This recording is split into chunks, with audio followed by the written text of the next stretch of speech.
a gente viu até aqui. E na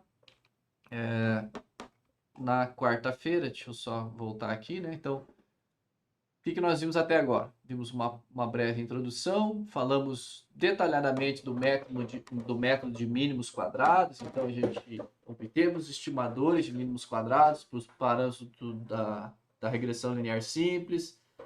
Estudamos as propriedades deles teoricamente, né? Não viés, consistência, eficiência, através do teorema de Gauss-Markov. E aí, no finalzinho aí da última quarta-feira, também nós falamos aí sobre a distribuição amostral dos estimadores de mínimos quadrados, tá certo?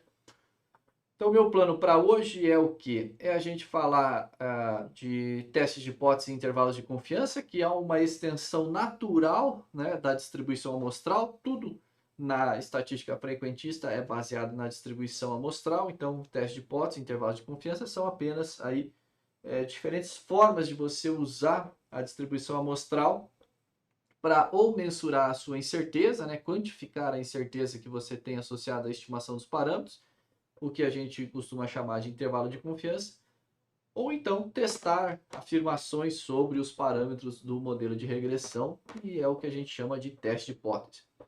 Terminado esse ponto 4, aí eu vou fazer uma sessão basicamente de simulações para ilustrar todos os resultados aí, como uma forma de tanto de reforçar os resultados teóricos que nós obtivemos até o momento, né, e ilustrar como isso é feito, vamos dizer assim, como é que isso acontece em termos práticos, tá certo? Então, só relembrando aqui, né, eu acho que eu preciso abrir esses com outro, esse aqui, para poder escrever.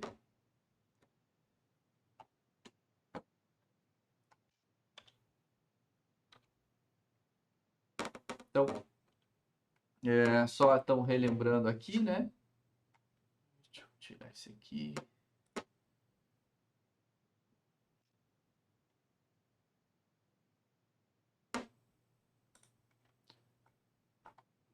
Viu? Opa.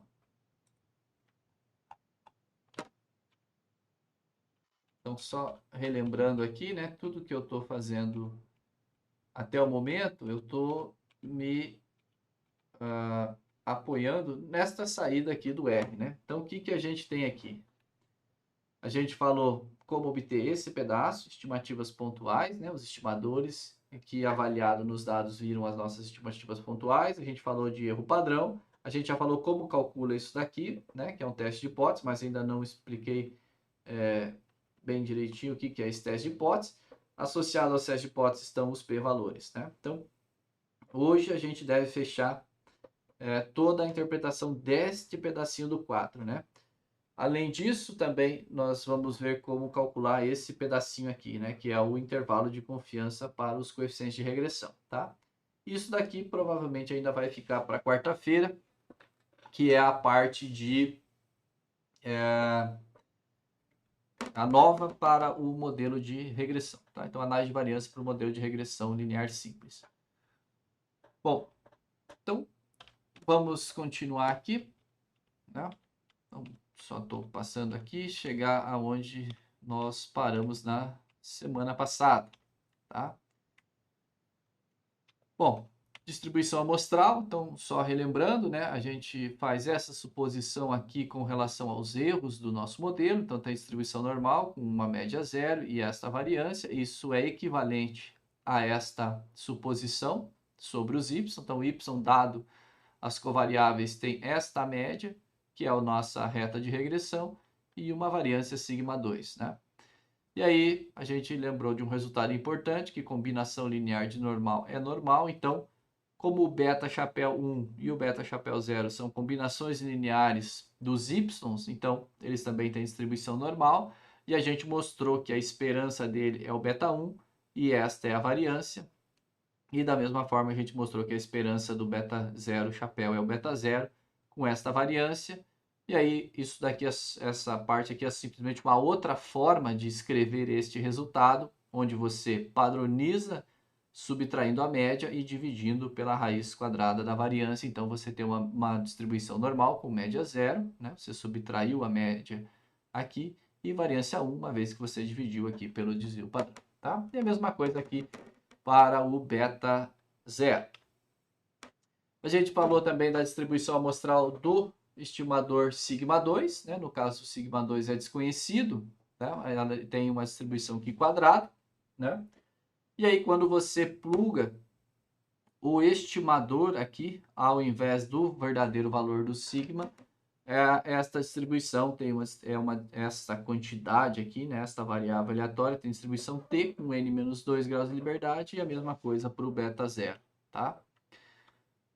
E aí, eu também falei do teorema central do limite, né? Que basicamente dá vamos dizer assim, essa daqui é a distribuição exata dessa estatística, né? Também aqui é conhecida aí como estatística T, né? Que é justamente a terceira coluna lá do quadro summary do modelo do LM, né? Do modelo linear que o R dá para a gente como o resumo do modelo, né?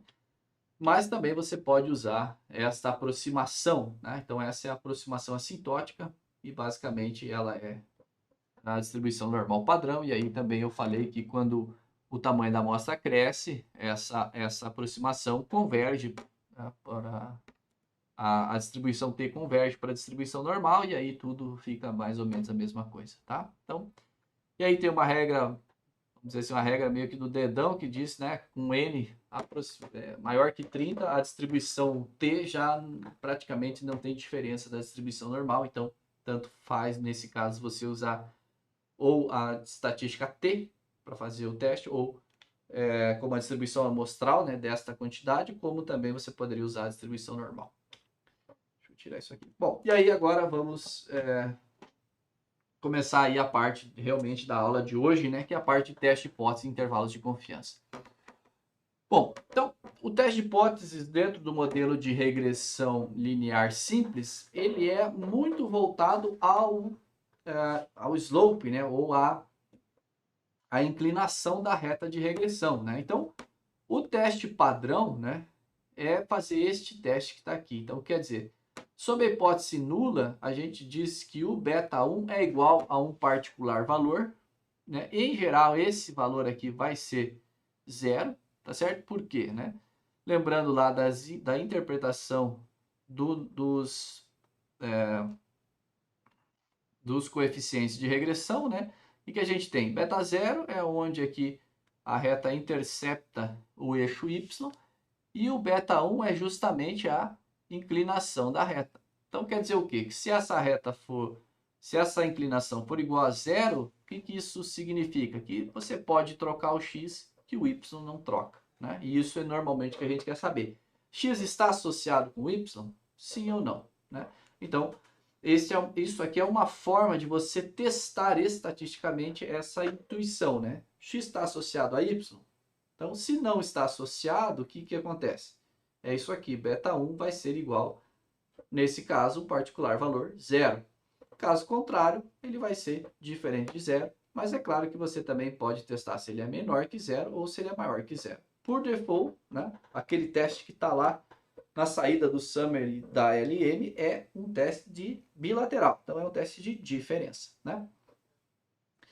Para testar essas hipóteses, você pode, se o sigma 2 fosse conhecido, usar a distribuição normal padrão, ou seja, usar uma estatística Z, né?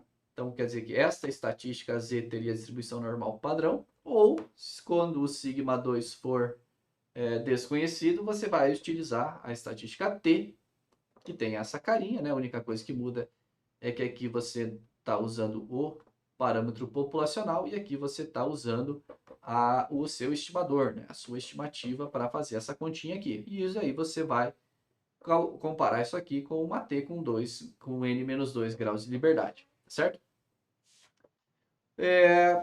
Bom, basicamente o processo é esse, né? Estima o beta 1, fixa o valor sob a hipótese nula, que é esse que está aqui, calcula o S2, o sigma chapéu 2, que é quem?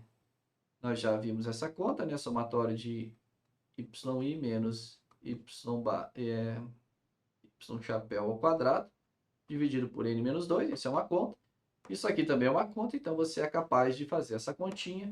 E aí, você sabe que sob a hipótese nula, então se isso aqui fosse verdade, esta quantidade tem esta distribuição de probabilidade. E aí, basicamente, o que o teste é? É você olhar se essa quantidade é um extremo da distribuição ou não.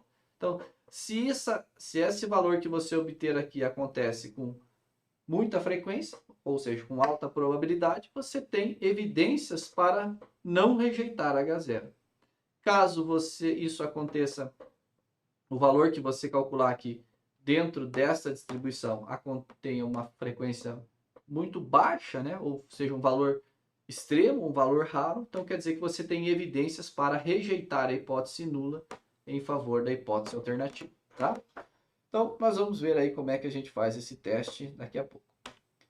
Bom, particularizando, né? Então, quando a gente fixa o beta 1 igual a zero, quanto o beta 1 diferente de zero, normalmente a gente chama isso do teste da significância da regressão, que quer dizer o quê?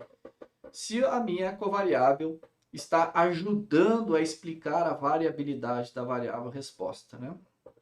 E aí é claro que a estatística fica um pouquinho mais simples, né? Porque você está subtraindo zero aqui, então ela fica desse jeitinho. Então, lá no R, o que está saindo lá na coluna T é essa quantidade que está aqui, tá? Uma coisa que a gente sempre enfatiza, né? Que a não rejeição de H0, né? Ou seja, você não rejeitar a hipótese nula, não permite concluir que não há relação entre y e x, mas apenas que não tem uma relação linear, né? O que significa isso? Se você tiver uma coisa desse estilo assim, né? Potencialmente você vai ver que uma reta aqui, né? O coeficiente de angular dessa reta aqui provavelmente não difere de zero, tá certo? Isso quer dizer o quê? Que não tem uma relação linear entre o x e o y, mas pode ter uma relação diferente, tá? Pode ser uma relação não linear, tá? E esse teste que está aqui, né, o teste de significância da regressão, basicamente só consegue testar se há uma relação linear entre x e y, tá? Entre a covariável e a variável resposta, tá? Bom, para o coeficiente beta zero é a mesma coisa, né? Então você vai fazer algum tipo de afirmação sobre o parâmetro populacional na sua hipótese nula, né? Então beta zero vai ser igual a algum particular valor, que nesse caso ali eu denotei por beta H0, né? E isso é um número na prática. Você pode pensar, é 5, é 10 ou qualquer outro número que você tem algum interesse prático. A estatística de teste é a estatística T, que é o padrão, né? Estimador menos a esperança dele sobre a hipótese nula dividido pela raiz da variância, e isso também tem distribuição T com n menos 2 graus de liberdade. Aí, novamente, você vai fazer a interpretação do teste olhando para essa distribuição. Bom, a última coluna do summary é exatamente o que? É o p-valor, né? Então, o p-valor tem aí, vamos dizer assim, uma fama aí na literatura científica, né? É o número, todo mundo procura um p-valor pequeno, porque isso mostra a significância do coeficiente de regressão, mas basicamente o p-valor em termos de estatística é simplesmente o cálculo de uma área, né? Então, uma vez que você calculou a sua estatística de teste, né, tua estatística T, por exemplo, beta chapéu 1 sobre a raiz da variância dele, né, que seria essa quantidade aqui, se eu não me esqueci de nada. Então, isso aqui tem uma distribuição T com n menos 2 graus de liberdade, tá certo? Então, vamos supor que você pegou lá, fez a continha e observou um valor, por exemplo, 3, vamos supor, tá certo? O que é o p-valor? O p-valor basicamente aqui estaria a sua distribuição, né? Lembrando que tem uma distribuição T com n menos 2 graus de liberdade, então isso aqui seria a tua distribuição T, né? E aí você tem aqui o valor que você observou, tá certo? Então o valor da estatística de teste, que no teu caso ali você observou um T igual a 3, né? Às vezes também chamam esse T aqui de T calculado, ou T observado, ou coisa assim, tá? E o que é o p-valor? O p-valor é basicamente você calcular a área mais extrema do que esse valor, ou seja, é essa areazinha que está aqui, tá certo? Então é calcular o tamanho dessa área, ou seja, qual que é a probabilidade de, sob a hipótese nula, ou seja, sendo que a hipótese nula é verdadeira, então se a hipótese nula é verdadeira, essa estatística tem essa distribuição, tá certo? Então, sob a hipótese nula, qual que é a probabilidade de eu obter uma estatística de teste igual ou mais extrema do que a que eu vi na minha amostra, tá certo? E aí, basicamente, se essa área for pequena, o que vai acontecer? Você vai dizer que isso é raro, é um evento extremo, tá certo? Ou isso te dá, vamos dizer assim, te dá argumentos para rejeitar a hipótese nula, tá certo? Caso contrário, você tá para cá e aí você vai dizer que você não vai rejeitar a hipótese nula. Então, você não rejeitaria a hipótese nula. Então, novamente, o p-valor é o quê? É o cálculo de uma área, tá certo? E basicamente é o quê? É a probabilidade de você ver uma estatística de teste igual ou mais extrema do que a que você observou na sua amostra, tá certo? Um detalhe muito importante é que para testes bilaterais, você vai multiplicar esta área por 2, tá certo? Então, quando você for ver lá no R, o teste que ele está fazendo lá por default é um teste bilateral. Então, vai ser o quê? Ele está calculando o tamanho desta área e multiplicando por 2, tá? Então, observei uma estatística de teste igual a 3. Então, o que é isso? Isso é a probabilidade do t ser maior ou igual que 3 sob a hipótese nula, tá certo? Sob a hipótese nula significa o quê? Que eu vou calcular olhando para esta distribuição que está aqui, para uma t com n menos 2 graus de liberdade, beleza? Meu n é grande. Tudo bem, então você pode usar uma aproximação gaussiana, basta você usar pode usar a normal padrão. Se você fosse fazer isso na mão, obviamente você não vai fazer, você poderia lá usar a tabela da distribuição normal, igual você viu lá no curso lá no início do curso, lá nas estatísticas básicas, tá? Bom, aqui é só mais uma descrição um pouco mais detalhada, né, do chamado nível descritivo do teste, né? Ou também o p-valor, que basicamente é calcular a probabilidade do erro tipo 1, tá? Então, basicamente é o que eu expliquei ali no slide anterior, tá certo? Bom, então, testes de hipóteses, basicamente é isso, né?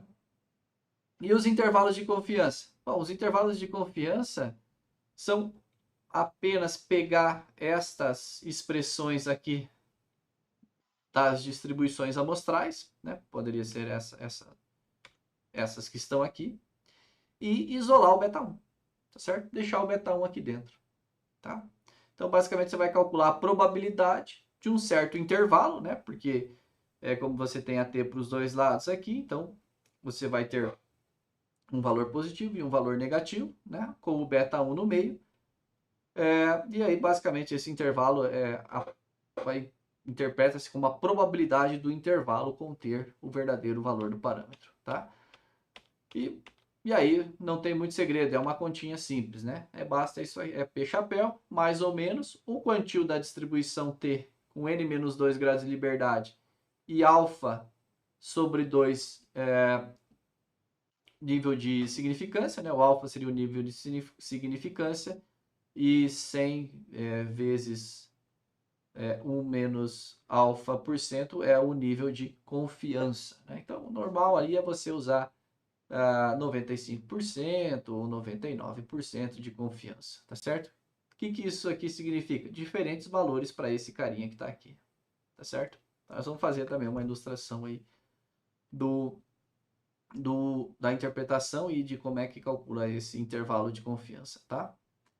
Então, e aí basicamente aqui está só o desvio padrão. O que é isso? Isso é basicamente você está procurando qual é o valor, vamos chamar aqui beta chapéu 1, sei lá, vou chamar de I de inferior, e beta chapéu 2 superior, tal que a probabilidade desse intervalo aqui conter o verdadeiro valor de beta 1 seja igual a, por exemplo, 0,95, se você usar 5% de significância ou 95% de confiança, e a mesma coisa para 99 e assim por diante, tá? Então, quando usou lá aquela função confint do R, basicamente o que ele fez? Ele simplesmente fez essa conta que está aqui para os dois parâmetros, né? Tanto para o beta 1 quanto para o beta 0, tá? Ah, para o sigma 2 também dá para fazer? Também dá para fazer. Por default, o R não faz, tá? Você tem que usar aí a distribuição Q quadrada, é exatamente a mesma ideia, né? É só você fazer essa continha aqui da distribuição Q quadrado, com n menos 2 graus de liberdade, 1 menos alfa sobre 2 de confiança para cá e alfa sobre 2 de confiança para cá. Então, você vai ter dois valores. E aí, a interpretação é aquela que vocês já devem estar acostumados, né? Se eu fosse capaz de repetir o experimento 100 vezes em 90... E para cada uma dessas 100 vezes, eu calculasse o intervalo de confiança, eu espero que em 95% desses intervalos de confiança contenham o verdadeiro valor do parâmetro. E isso é igual para beta 1, para beta 0. E para o sigma 2 é a mesma estilo de interpretação, é interpretação frequentista dos intervalos de confiança. Perfeito? Então, com isso aí a gente basicamente termina essa primeira parte aí, né, de estimação pontual, intervalar e construção de testes de hipóteses para o modelo de regressão linear simples, beleza? Então, agora eu vou aqui abrir o meu caderno ao meu caderno, tá? Então, basicamente, para a gente começar a entender aí as propriedades do estimador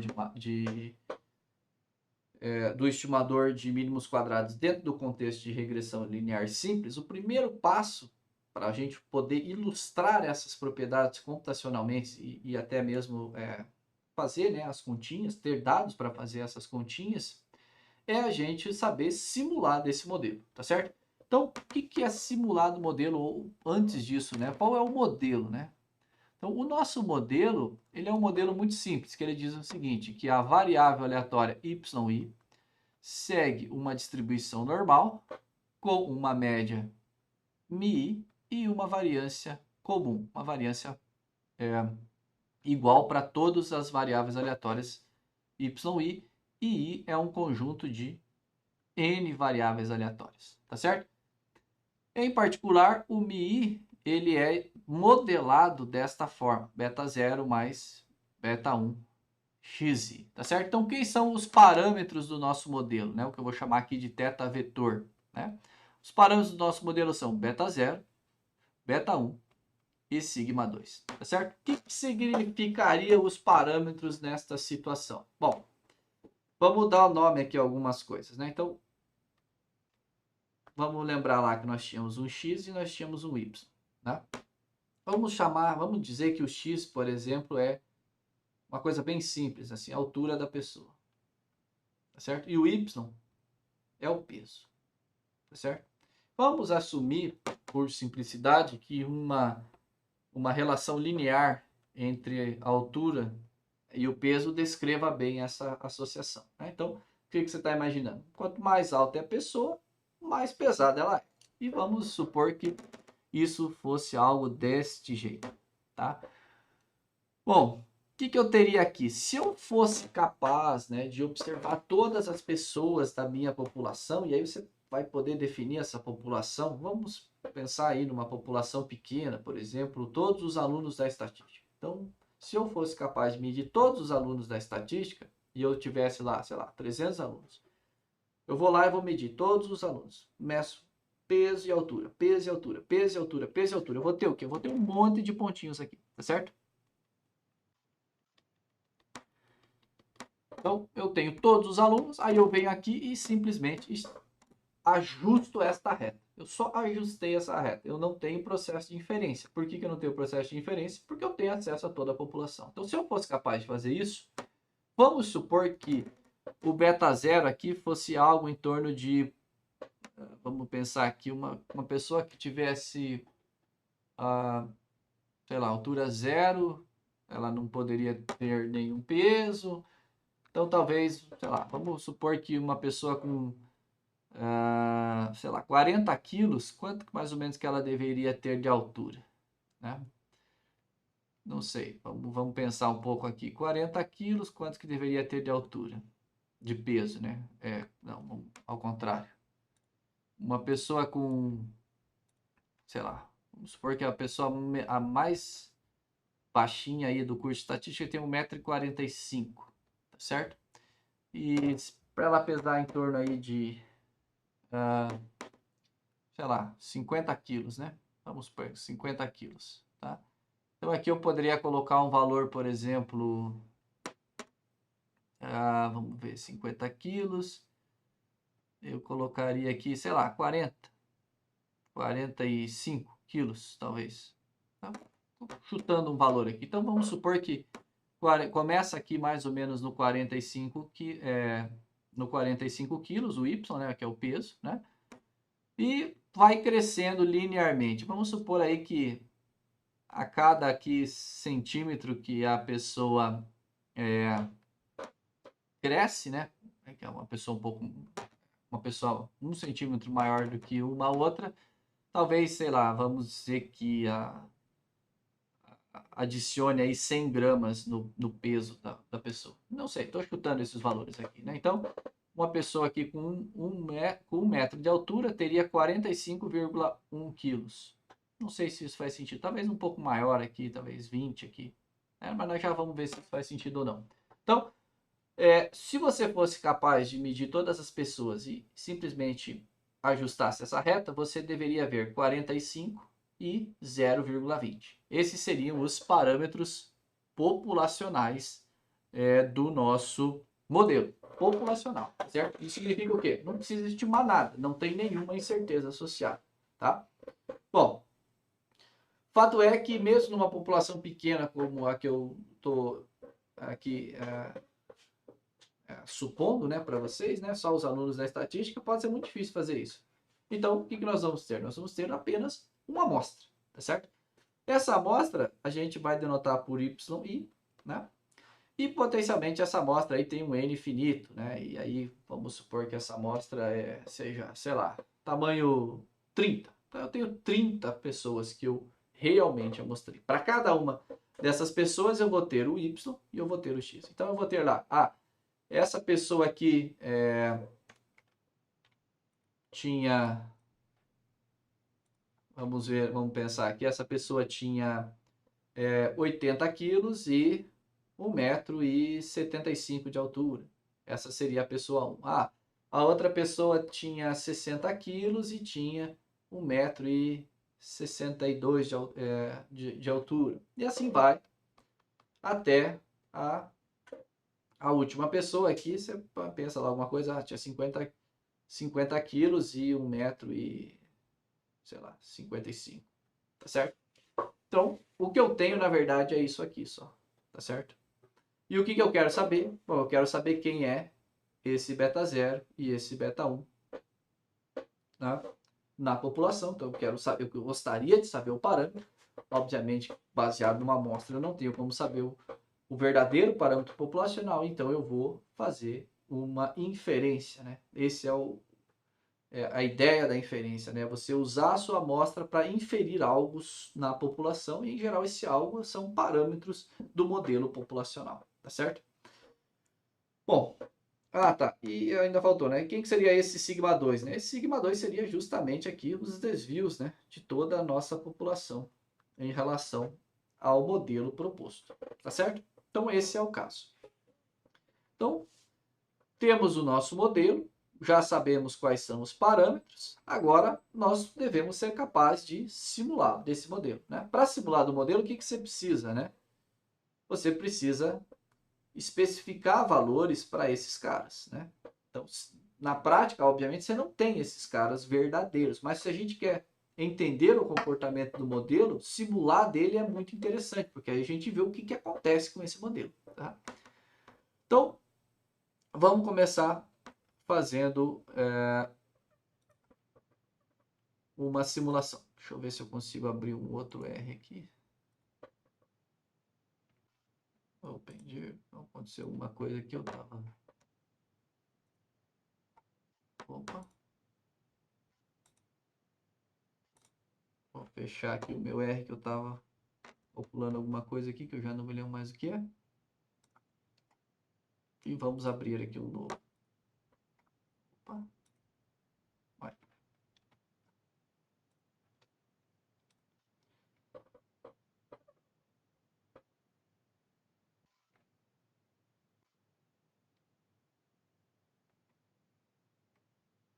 Ótimo. Então eu vou abrir aqui um script novo, tá? Eu vou usar aqui o RStudio, vou dizer que essa é a aula 2, né? Nós estamos chamando essa regressão linear simples. Então esse é a minha aula 2. Primeiro passo aí para simular do modelo, então vou simular do modelo de regressão linear simples. Eu vou especificar os parâmetros populacionais, tá? Então, especificar os parâmetros populacionais.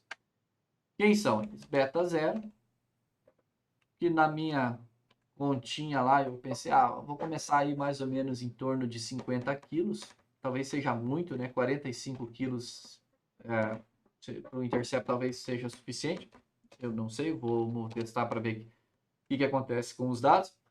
E a cada centímetro ganharia 200 gramas. Estou achando que 200 gramas é muito, mas vamos ver o que acontece. Como é que eu simulo do Y agora, né? Bom, lembra que a média da distribuição normal era o quê? Era o beta 0 mais o beta 1 vezes o x, né? Mas o x quem que é? O x é a altura, né?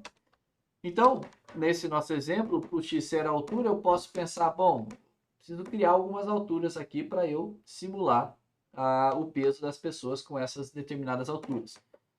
Então, eu vou gerar aqui simplesmente uma sequência de 1 metro e, sei lá, vamos pensar uma pessoa, a menor pessoa seria 1,45 m até 2 metros de altura, e vou gerar uma amostra de tamanho 30, tá certo? Então, vou gerar 30 potenciais alturas que estão aí. Então, começou em 1,45 m, 1,49 m, 1,48 m, 1,50 m, e assim foi até aí os 2 metros de altura. Acho que talvez 2 metros é muito. Vamos colocar um pouco menos aqui. 1,92 m, sei lá. Então esse é o X. Perfeito. Então tá aí o X. Então essas são as potenciais alturas que vão entrar aqui no meu modelo para prever o peso. Bom, então esse aqui vai ser o que? A média da minha distribuição normal. Note que, obviamente, eu tenho 30 médias diferentes, uma vez que eu tenho 30 alturas diferentes, né? Como o peso é uma função da altura, cada peso que entra vai sair uma altura esperada. Agora nós vamos ver os dados. O que seriam os dados simulados desse modelo? Então, como eu tenho o modelo, eu sei de quem que eu vou simular. Eu vou simular de uma distribuição normal, tá certo? 30 amostras, nesse caso.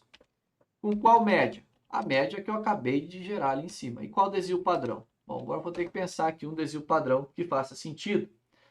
Vou colocar aqui 1 metro é muito grande. Então, vou colocar aqui, sei lá, 30, 0,30. Vamos ver como é que gerou dados. Como é que são os dados que eu gerei agora. Parece que está muito, né? Não dá nem para ver a reta, né? A ideia de que está crescendo, né? E aqui também, não tem variação nenhuma praticamente no peso. Isso significa o quê? Que eu tenho que aumentar esse carinha que está aqui, ó. Ou seja, quando eu aumentar um X, eu tenho que aumentar mais esse cara aqui. Então, vamos aumentar mais. 20 talvez seja muito. 2. Vamos colocar 2. Ainda está pouco, né? Porque tá... E como eu coloquei ali em 1,5, né? Seria 1,50 m. Então, tenho que aumentar mais esse cara aqui. Vou colocar, sei lá, 20.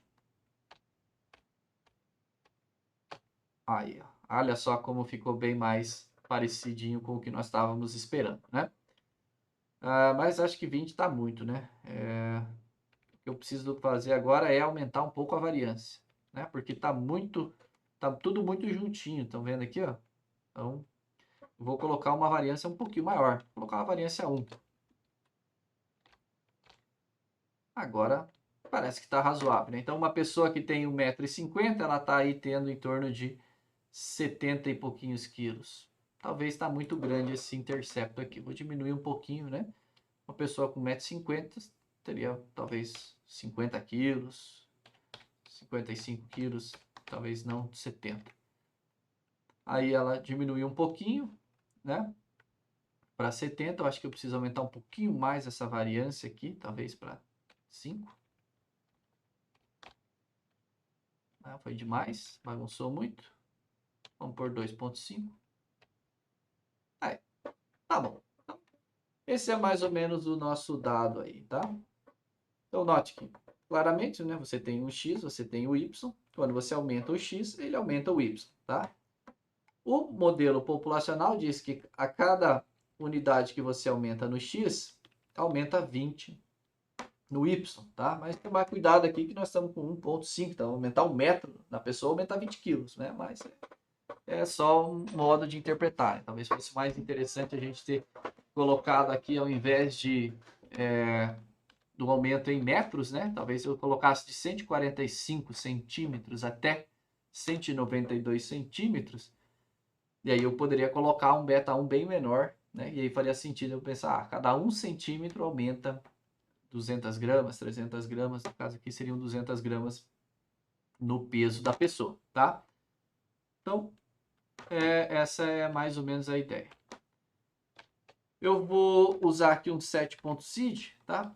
O que é isso? Isso é para que quando vocês forem executar o meu código, vocês tenham exatamente os mesmos dados que a gente está vendo aqui agora, tá? Podem ver que mudou um pouco de uma realização para outra. O que seria isso, né? Por que muda de uma para outra, professor? É como se você estivesse lá na prática pegando amostras diferentes. Então você pega e mede 30 pessoas. Beleza. Então peguei o peso, peguei a altura de 30 pessoas. Guardei. Fiz o gráfico. Daí esse gráfico aqui. Se você fizer isso de novo, você vai ter outro gráfico, né? Se você fizer isso de novo, vai ter outro gráfico. E assim por diante. Tá? Então, o set.seed é como se eu falasse assim, não, vamos pegar essa amostra aqui, a amostra 1, 2, 3. Fica com ela, tá? Para nós fazer todas as continhas, tá? Mas essa ideia de replicação é muito importante do ponto de vista da estatística frequentista, tá? Então, os dados que nós temos realmente disponíveis, né? Vou criar um data frame aqui. São esses dados que estão aqui. Tá lá. Então, eu tenho uma pessoa tinha 1,45 m e pesou 62,59 kg. Depois 46 e assim por diante. Tá certo? Então, essa é a ideia. Bom, o que eu quero fazer agora? O primeiro passo é eu quero estimar os parâmetros, né? Como é que a gente estimou os parâmetros? A gente fez uma continha usando o critério de mínimos quadrados. Então, a gente encontrou quais eram o chamado beta chapéu, beta 0 chapéu, né? E o beta 1 chapéu. Temos que calcular primeiro o beta 1 chapéu, né? Então, qual que era a expressão do beta 1 chapéu? Era x menos a média do x vezes y menos a média do y, tá certo? Tudo isso dividido por x menos a média do x ao quadrado, tá? E agora eu vou só colocar o somatório aqui na frente. Então, faço isso e divido todo mundo. Vamos ver aqui qual foi o beta 1 estimado. Nossa, fiz alguma conta errada aqui.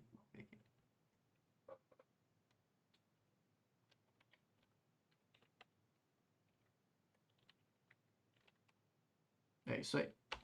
16,20 faz sentido, né? Então, peguei uma amostra, tamanho 30, calculei aí o nosso estimador, já vou conferir aqui, perfeito. E simplesmente programei aquela expressãozinha que a gente deduziu aí na nossa aula, né?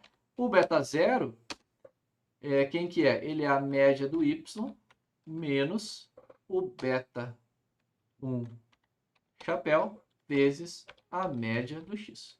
Tá? Então, esse é o beta 0 chapéu. Vamos ver se deu certo. Então, beta 0 chapéu, beta 1 chapéu. Opa, esqueci alguém ali, né?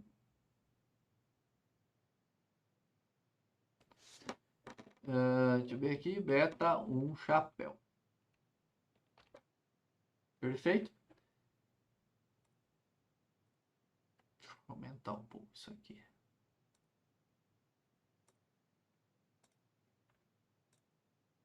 Aí, acho que está melhor assim, né? Legal, então cheguei aí no beta 0 chapéu e no beta 1 chapéu. Tá? Posso plotar ele sobre os meus dados, se eu quiser, né? Então posso colocar a reta em cima ali dos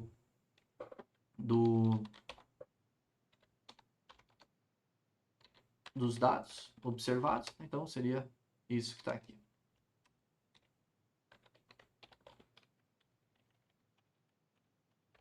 Tá lá. Então tá aí, ó. Então esse foi o primeiro passo. Então a gente tinha agora, baseado só na amostra, eu consegui estimar essa reta aqui. É claro que esta não é a reta populacional, né? Bom, mas já temos aí, deixa eu salvar isso aqui, temos aí alguma coisa, né?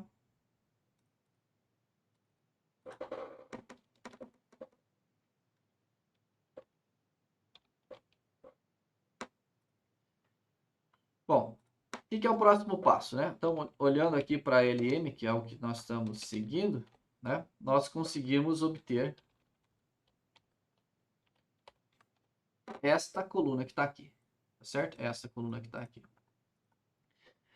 Quais são as propriedades desse estimador? Então, vamos lá. Propriedades do estimador de mínimos quadrados. Então, o primeiro é o não viés. Foi a primeira propriedade que a gente mostrou, certo? O que significa não viés? Significa que a esperança do nosso estimador é igual ao parâmetro populacional.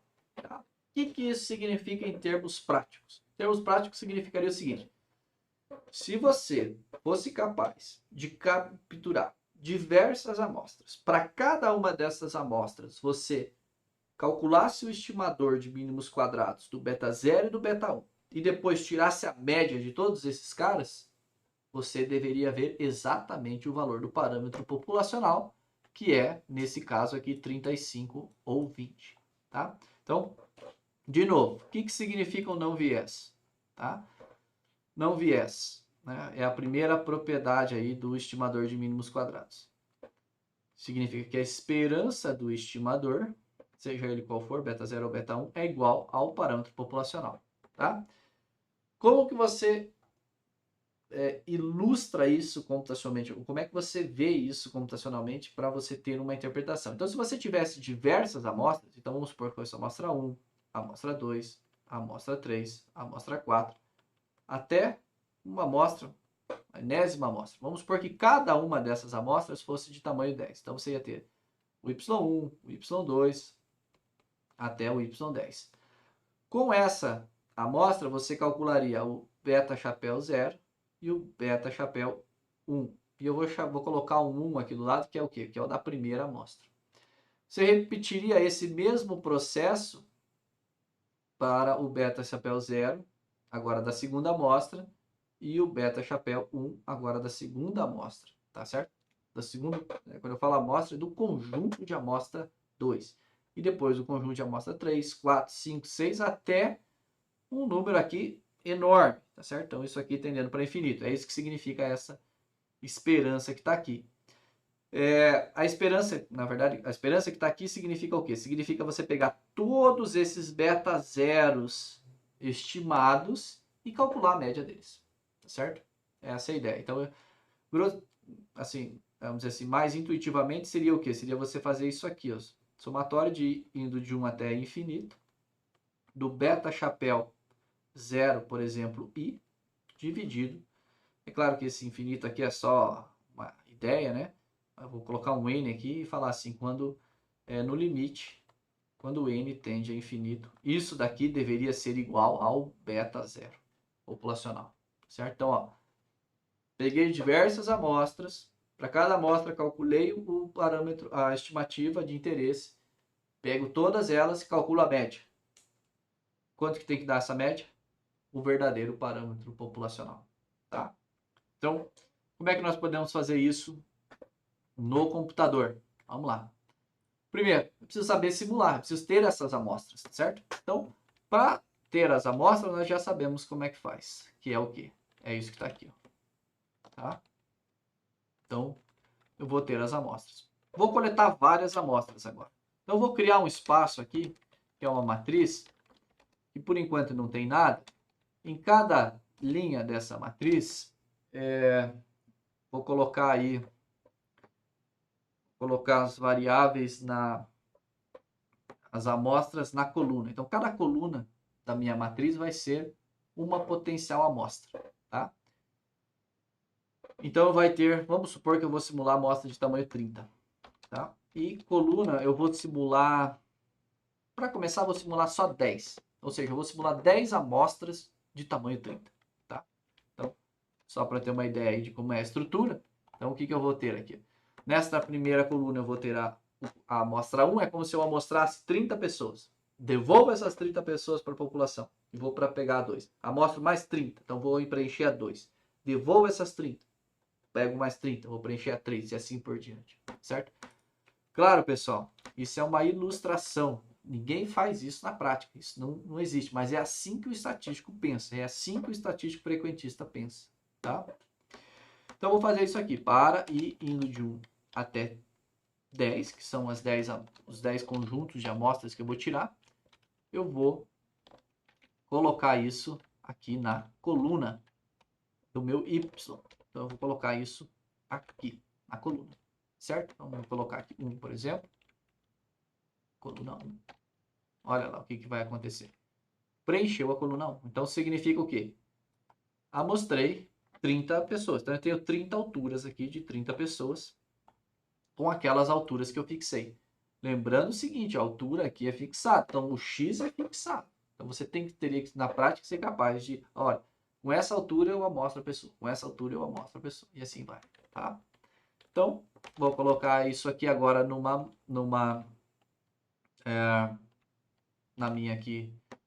na minha matriz, né? E agora eu preenchi tudo. Então é como se eu tivesse ido a campo e coletado 10 conjuntos de amostras, cada conjunto de tamanho 30, tá? Agora o que eu vou fazer? Eu vou pegar para cada coluna e vou obter os meus estimadores, que são esses dois carinhas que estão aqui, tá certo? Então eu vou obter quantos estimadores, ou quantas estimativas, né? 30, tá certo? 30 beta 0, 30 beta 1 estimado. Então eu vou só colocar aqui um índice e vou fazer outra vez. Então, para ir indo de 1 até 30, né, o que eu vou fazer? Eu vou pegar a coluna do y, né, correspondente à amostra que eu quero, né? Lembrando que cada coluna é uma amostra, então eu vou pegar essas colunas. Tá? Então tá aqui, vamos colocar aqui, por exemplo. Para i igual a 1, eu vou fazer essa conta que está aqui. Obtive um beta 0. Não posso esquecer de trocar aqui, né, o beta 1, senão não vai dar certo. E vou obter também o meu beta 1, que está aqui. Então, obtive o beta 0 e obtive o beta 1. E vou guardar todos eles nesse objeto aqui que eu chamei de beta, vou chamar de beta 1 chapéu. Ele não recebe apenas um espaço vazio. E recebe aqui um espaço vazio. Perfeito? Então, agora eu vou fazer isso. Então, vamos lá. Opa, fiz alguma coisa errada. Ah, sim, eu não tenho 30 conjuntos de amostra, eu só tenho 10. Tá? Então, eu vou obter... Quantos beta 1s eu obtive? 10 beta 1s, tá certo? Quantos beta 0s? Também 10 beta 0s. Se eu fizer um histogramazinho, só para a gente ter uma ideia de como é que é a cara disso, olha lá. Tenho 10 e tenho 10 também. Vou aumentar esse tamanho de amostras, não para 10, mas para 1000. Então, vou colocar 1000 agora. Então, mesma coisa, só que vou fazer 1000 vezes. Então, eu vou obter 1000 amostras de tamanho 30. Para cada uma dessas amostras, vou calcular o beta 0 chapéu, beta 1 chapéu e vou fazer um histograma. Olha só que legal. O que vocês estão vendo aí, pessoal? Praticamente o comportamento já está no formatinho aí da distribuição normal, né? Tem a amostra tamanho 30, tem a normal, estão por ali, né? Qual que é a média dessa distribuição? Qual que é a média dessa distribuição? Vamos calcular aqui, ó, média da distribuição do beta 1 chapéu. Olha lá, deu 19,74. Quanto deveria ser pelo nosso resultado teórico? O valor do parâmetro populacional. Aqui, ó, quanto que seria? 20, tá certo? Ah, professor, ainda não está bem perto do 20. Mas você só tem amostras de tamanho 30, tá certo? Então, quer dizer que a tua amostra talvez precise ser um pouquinho maior aí para nós conseguir ilustrar isso computacionalmente, tá? E o beta 0 chapéu, vamos ver quanto que deu? Olha lá, 35 é a média do beta 0 chapéu. E aqui quanto que tá? 35 já. Então, ainda poderia diminuir um pouquinho. Vamos ver o que acontece se a gente fizer uma amostra maior. Então, agora, ao invés de pegar uma amostra tamanho 30, 1000 vezes, o que eu vou fazer? Eu vou fazer uma amostra de tamanho, vou colocar aqui, 100, 1000 vezes. Tá? Claro que aí eu preciso gerar um outro mi aqui, né? Preciso gerar um outro mi. E preciso gerar um x também de tamanho 100, né? Vou gerar x aqui de tamanho 100, uma sequência, tá? De... Quanto que eu coloquei lá em cima?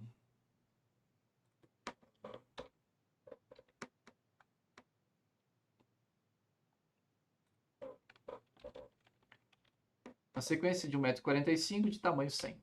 Não é a melhor forma de gerar o x, mas serve. Tá? Gerei o x, então tenho o espaço para y, gerei o x. Vou gerar aqui a minha média da distribuição normal. X, então essa aqui vai ser a média. Agora eu tenho 100 médias, né? E vou simular os dados. Então, agora eu tenho 100 amostras em cada uma das minhas 1000 retiradas. E vou fazer novamente aqui o cálculo do beta 0 e do beta 1 chapéu.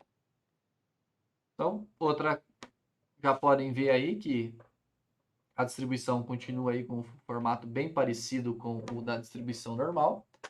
Já podem ver também que a média das 1000 retiradas tamanho 100 já está muito próxima de 20, que era o valor que deveria ter. E também aqui muito próximo do valor de 35, tá? Você pode aumentar mais. Se você aumentar mais um pouco, você vai ver que praticamente vai dar sempre aí 20 e sempre 35, que são os parâmetros populacionais, uma vez que os estimadores de mínimos quadrados são não viciados. Perfeito? Então, essa é a interpretação aí do não viés, né? Por isso que é importante você ter um estimador não viciado, porque se você repetir o experimento diversas vezes, cada vez que você repetir o experimento, você obter uma estimativa, guardar todas essas estimativas e tirar a média, o que você vê é o próprio valor do parâmetro populacional, tá? Ou, em outras palavras, se você cresce o tamanho da amostra, você converge para o verdadeiro valor populacional, e é isso que você tem que ser, né? Se o estimador não for capaz nem de te prover isso, então ele não serve para nada, tá? Vamos ver mais a segunda propriedade do estimador, era a propriedade de consistência, né? O que basicamente a gente viu? Para mostrar a consistência, bastava você ver que a variância ia para zero. O que isso significa? Que quando a amostra for cada vez maior, a variância do teu estimador tem que ficar cada vez menor. Então vamos ver o que acontece aqui. Eu vou gerar novamente aqui essas amostras de tamanho 30, só que eu vou ter que colocar um nome aqui, né, para ser o Y30. Então eu vou colocar aqui Y30, né, e vou chamar aqui de beta 1 chapéu 30 e beta 0 chapéu 30. Por que eu vou fazer isso? Porque eu quero guardar esses caras e não quero sobrescrever com os outros, com o outro que eu vou gerar de tamanho 1000. Tá? Feito. Opa, aqui que eu esqueci de criar alguma coisa. Erro beta 0. Ah, tá, escrevi errado aqui. Perfeito. Então vamos ver aqui de novo, né?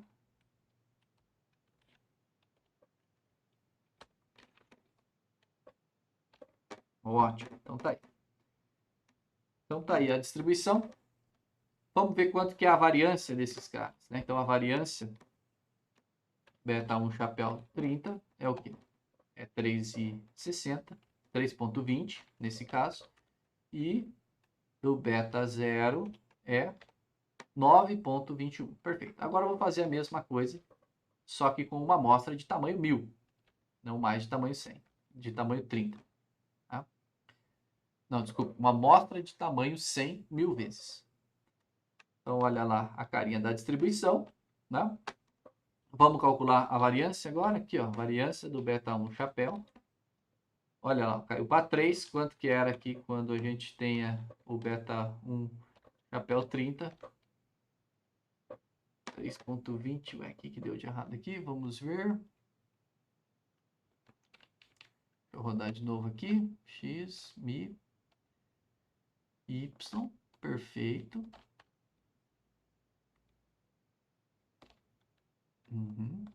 Beta 1 chapéu. Vamos olhar aqui, tá? Deixa eu ver aqui uma coisa. Var, MF, Row. Vou colocar os dois gráficos um do lado do outro aqui.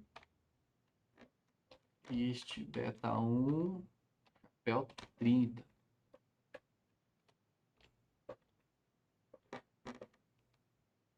O que está acontecendo aqui?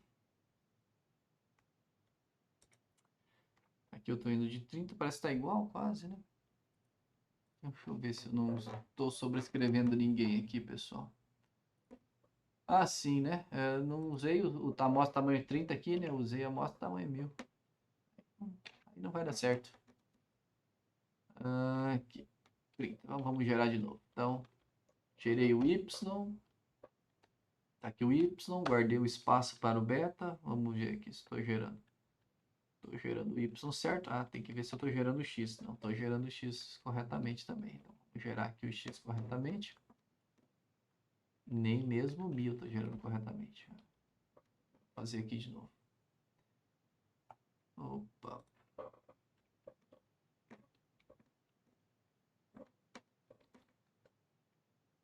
Vamos colocar aqui dentro. Pronto, agora sim.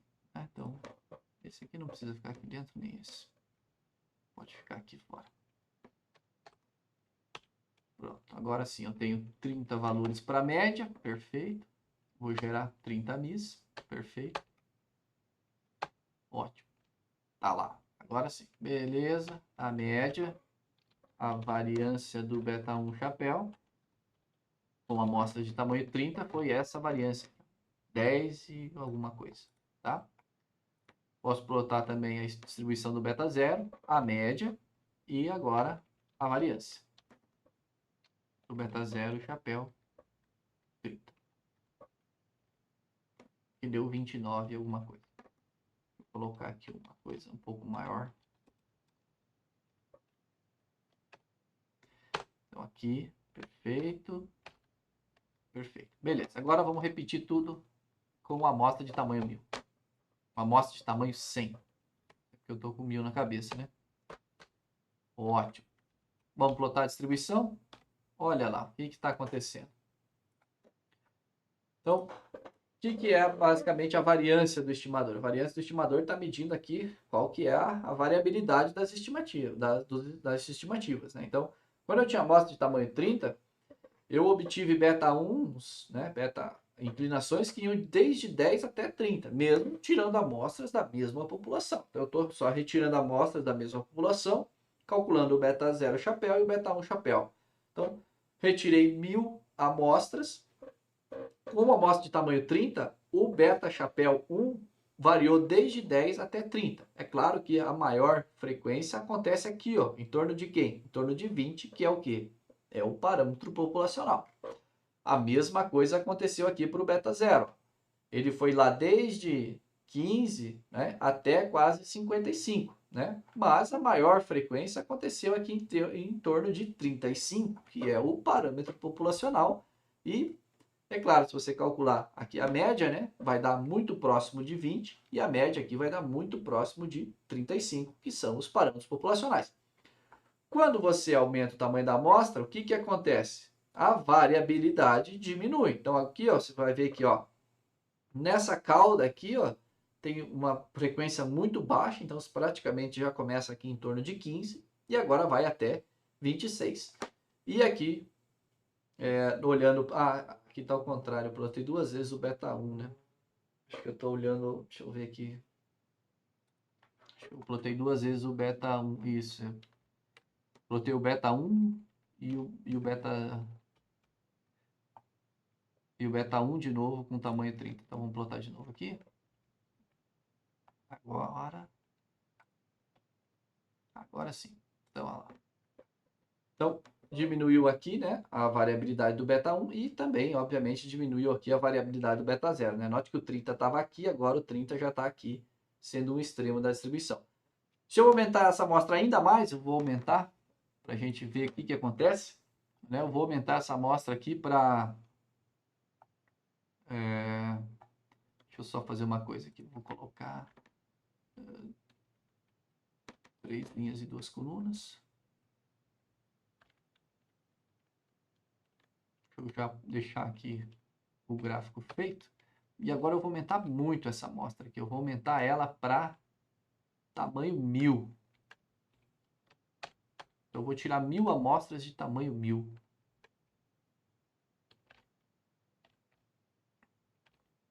E vou plotar novamente.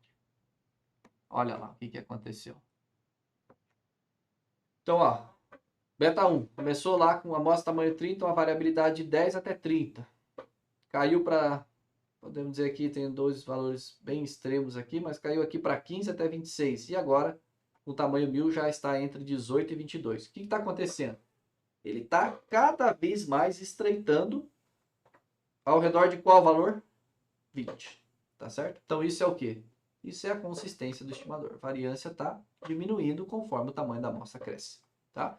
E é claro que a mesma coisa acontece para o estimador beta 0 chapéu. Beleza? Então, essa é a ideia aí da consistência, né, do estimador de mínimos quadrados. Tá? A última propriedade é a eficiência. O que significa isso? Que entre todos os estimadores lineares, essa daqui, ó, essa variabilidade é a menor que você consegue quando você tem amostra de tamanho 30. Tá? É a menor que você consegue. Mesma coisa para o beta 0. Perfeito? Então, essas seriam aí uma ilustração das propriedades dos estimadores de mínimos quadrados. Bom, vamos retomar aqui o nosso dado original, né, para a gente continuar fazendo aí as continhas com ele, né? Então, nós chegamos aí nos estimadores pontuais, que são esses dois caras. Né? Então, vamos colocar aqui estimativas pontuais. Tá? Bom, próximo é claro que nós também queremos calcular as variâncias, né? Então, as variâncias. Quanto que é a variância do beta 1 chapéu? Bom, agora eu não sei se eu me lembro, mas acho que o S2 nós precisamos do S2. Para calcular o S2, nós precisamos do Mi chapéu, do Y chapéu. Quem que é o Y chapéu? Ele é o beta 0 estimado mais o beta 1 estimado vezes o X, certo? Então tá ali o X. Então esses são os... Opa, deixa eu ver aqui que deu... Ah, tá. Precisamos rodar isso aqui que eu não rodei. Então vou rodar isso aqui de novo. Perfeito, perfeito. Plota todos os dados. Tá aqui, ótimo. Beta 1, beta 1. Y chapéu. Pronto. Eu tenho o Y chapéu. Agora eu vou fazer o quê? Quem que é o meu o meu S2, né, ou sigma 2 estimado, ele é o quê? Ele é os dados menos o y estimado ao quadrado, somo todo mundo e divido por 30 menos 2. Esse é o nosso S2. Perfeito? Então tá aí. Esse é o nosso S2. E agora eu posso calcular as variâncias, né? Tanto do beta 0 quanto do beta 1. Quem que é a variância do beta 1? É o S2 dividido pela soma de x menos a média de x ao quadrado. Eu não me esqueci de nada, essa é a variância do beta 1 chapéu. Deixa eu ver aqui. Acho que é isso, né? E a variância do beta 0? Quanto que é a variância do beta 0? Vou precisar dar uma olhadinha aqui agora nos meus slides, que eu já não me lembro.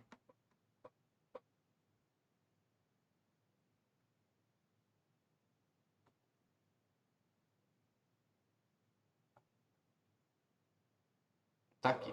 Deixa eu escrever ela aqui. Então, ela é sigma 2, 1 dividido n, mais x barra ao quadrado, somatório de indo de 1 até n de xi menos x barra quadrado. Então, é isso aí. Então, vamos lá fazer essa continha.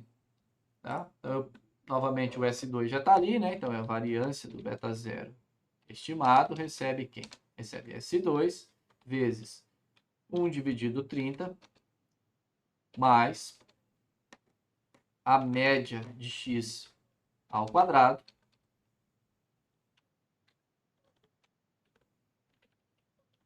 dividido pela soma de x menos a média de x ao quadrado. É isso aí. Então, se eu não fiz nenhuma continha errada, essa aí é a variância do beta 1 chapéu. Tá? Agora, é claro que o desvio padrão é simplesmente tirar a raiz quadrada, né, da variância. Então, eu vou colocar aqui os dois num vetor. Variância de beta 0 chapéu.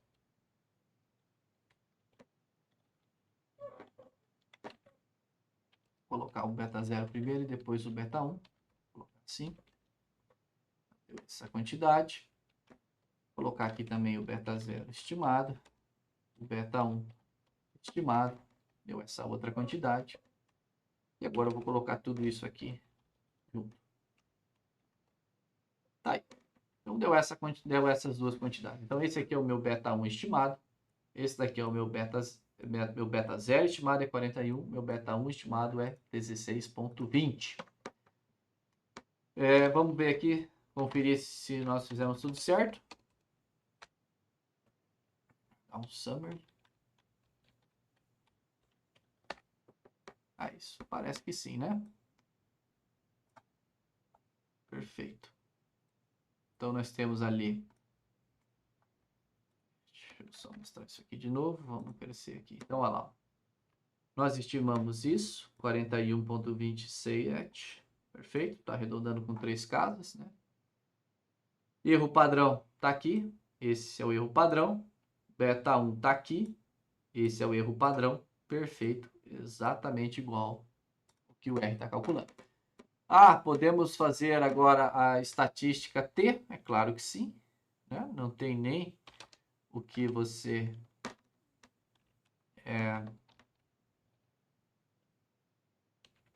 errar, né? É só você fazer isso aqui. Então tá lá. Vamos ver se está igual. Tá igual. Tá certo? Tá lá. 7,700, 5,1145. E o p-valor. Lembra que eu falei? P-valor é o quê? É a probabilidade de você ver uma estatística de teste igual ou mais extrema a que você observou na sua amostra. Então, como é que nós vamos calcular isso? Primeiro, nós precisamos da distribuição. No caso, é a distribuição T. Então, é a probabilidade de uma T.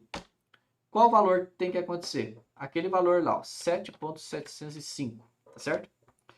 Quantos graus de liberdade? igual a 28 graus de liberdade. Então tá aí. O que aconteceu? Ele acumulou de menos infinito até 7, ele acumulou tudo. Mas o que eu quero? Eu quero de 7 para frente. Tá certo? Eu não quero dizer de menos infinito até o 7. Eu quero do 7 para frente. Então o que eu vou fazer? Eu posso usar esse lower tail igual a false, que ele vai me dar exatamente o outro lado. Tá certo? E aí eu faço isso 2 vezes. Então tá lá. Se você ver, ó, dá exatamente aqui o que o R estava dando. 2.15 e alguma coisa aí a menos 8. Tá certo? Vamos colocar isso tudo aqui numa tabelinha. Então, ó, chamar isso que eu vou chamar de um data.frame, tá? Então vou colocar aqui esse estimativas, esses caras aqui, tá? Erro padrão, são esses caras aqui. Estatística T, são esses caras que estão aqui.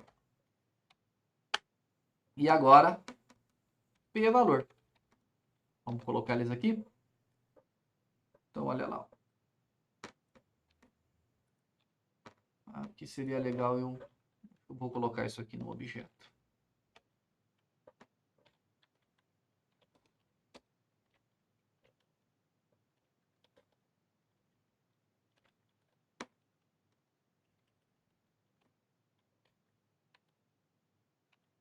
Tem stat1, né? O primeiro componente ali. Tem essa. Opa. Aqui, né? Perfeito. Vamos colocar ali também o segundo. É a mesma coisa, só que com a outra estatística de teste. Perfeito. Acho que deu certo. Tá lá. Então essa é a nossa tabelinha aí do modelo de regressão linear simples. Então vamos ver se ele já tem praticamente tudo que a LM tem aí na sua primeira tabela aqui, né? Então olha lá. Estimativas pontuais, erro padrão, estatística T e também aí o p-valor. Vamos fazer mais uma coisinha ainda, que é jogar isso aqui no temporário e fazer isso aqui, round temp com 3 casas decimais. E aí eu acho que nós vamos ter exatamente igual. Tá? Salvo essa linha aqui que não pode arredondar, né, com 3, né? Teria que deixar aqui com a notação científica, né? O resto está aí exatamente igualzinho, perfeito? Então, a tabela da regressão é isso aí. Ah, tá. Esse pedacinho aqui, quem que é? Esse é o erro padrão, o residual, né? O erro residual padronizado. Quem que é esse cara? Esse cara é a raiz quadrada desse cara aqui. Tá certo? Então, a raiz quadrada da estimativa da variância é o que ele está mostrando aqui, ó, tá certo? Note que ele já calculou para você, né, os graus de liberdade, 28, que é o que? 30 menos 2. Perfeito? O que falta ainda para nós concluirmos esta tabela, né? Saber calcular o R quadrado, né, e o R quadrado ajustado, e também a estatística F. Tá? O que são essas duas quantidades? Isso é o que nós vamos ver lá quando a gente começar a ver a análise de variância para o modelo de regressão linear simples, tá? E aí, basicamente, é um outro teste, é um teste F, tá? Também para saber se a covariável é ou não significativa, tá? Como é que nós vamos interpretar esses valores aqui? Bom, esse aqui é o nosso intercepto, né? Então, basicamente, o que nós temos aqui é a reta, está saindo aqui do beta zero, que é o 41 alguma coisa.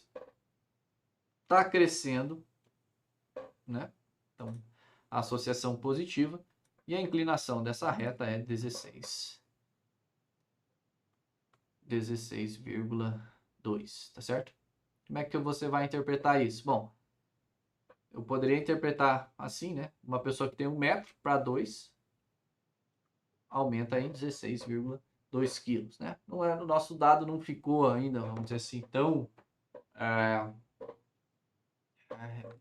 vamos dizer assim, não representa tão bem, né, a realidade. Nós precisaríamos trabalhar um pouco ali na especificação do beta 0, do beta 1 e do sigma 2 simulado, né, para a gente chegar aí em coisas que talvez fizessem mais sentido prático, né. Uma outra forma era coletar um conjunto de dados, né, que tenha peso e altura, usar as estimativas com valores verdadeiros e depois ficar simulando para exemplificar aí todo o passo a passo aí do cálculo do modelo de regressão linear simples, beleza? Então, deixa eu retornar aqui aos meus slides, deixa eu ver se eu esqueci alguma coisa. Então a gente ilustrou o cálculo do beta 0 e do beta 1, a gente ilustrou o que significa dizer que um estimador é não viciado, né? Então, essa é uma coisa que às vezes as pessoas têm dificuldade de entender do pensamento frequentista, né? O pensamento frequentista é exatamente aquele que diz que você pode repetir o experimento inúmeras vezes e fazer alguma coisa com essas inúmeras vezes. Nesse caso aqui, nós estamos fazendo o quê? A cada repetição, calculando a estimativa pontual e depois tirando a média. Isso, se você fizer isso, você tem que ver o verdadeiro valor populacional e a mesma coisa para o beta 0 e para o beta 1, né? Calculamos as variâncias, tanto de beta 0 e de beta 1, chapéu, né? Fizemos uma ilustração aí do que seria a consistência, né? Basicamente quer dizer que quando o tamanho da amostra cresce, a variância vai cada vez ficando menor. Isso significa o quê? Que a estimativa ou que o estimador vai convergindo para o verdadeiro parâmetro populacional conforme o tamanho da amostra cresce. Mostramos aí também uma ideia do que seria a eficiência, né? O ideal para a eficiência seria a gente propor um outro estimador e mostrar que a variância dele é maior do que a do mínimos quadrado, que foi basicamente a demonstração do teorema de Gauss-Markov. Fizemos a estimação do sigma 2 e aí, né, já discutimos então como verificar se a covariável foi realmente associada à resposta e também, faltou o quê? Faltou mensurar a incerteza, né? Então, como é que a gente mensura a incerteza? Então, tá aqui, que é o nosso intervalo de confiança. Então, é isso que faltou a gente calcular, né? Faltou a gente calcular aqui o intervalo de confiança para o beta 0 e para o beta 1. Então, vamos ver como é que eu faço isso, tá? Então, se eu fosse simplesmente usar o meu modelo, né? Eu simplesmente faria algo assim, tá? E aí eu já teria o meu intervalo de confiança. Então, vou pegar aqui um intervalo de confiança com 95% de confiança, né? Então, quer dizer que eu vou deixar 2% e meio para um lado e 2% e meio para o outro, 95% no meio, tá? Então, eu vou com 28 graus de liberdade, nesse caso. Esse é o conteúdo da minha distribuição T. O que eu vou fazer? Vou multiplicar pelo desvio padrão, né? Na verdade, a raiz da variância, né? Que ele coloca ali. Tá aqui, a raiz da variância. Então, vamos lá. Então, a raiz quadrada de S2 dividido pela soma de x menos a média de x ao quadrado. Então, esse aqui... fiz errado aqui. Deixa eu ver aqui. Eu tenho S2 está aqui. Tenho essa soma. Eu preciso somar depois. Preciso elevar ao quadrado primeiro. Faz a diferença. Eleva ao quadrado. Depois soma. Isso.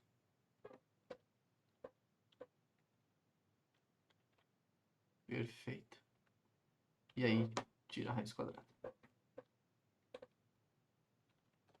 Tirei a raiz quadrada, multipliquei pelo quantio da distribuição T. Agora, eu só pego o meu beta 1 estimado.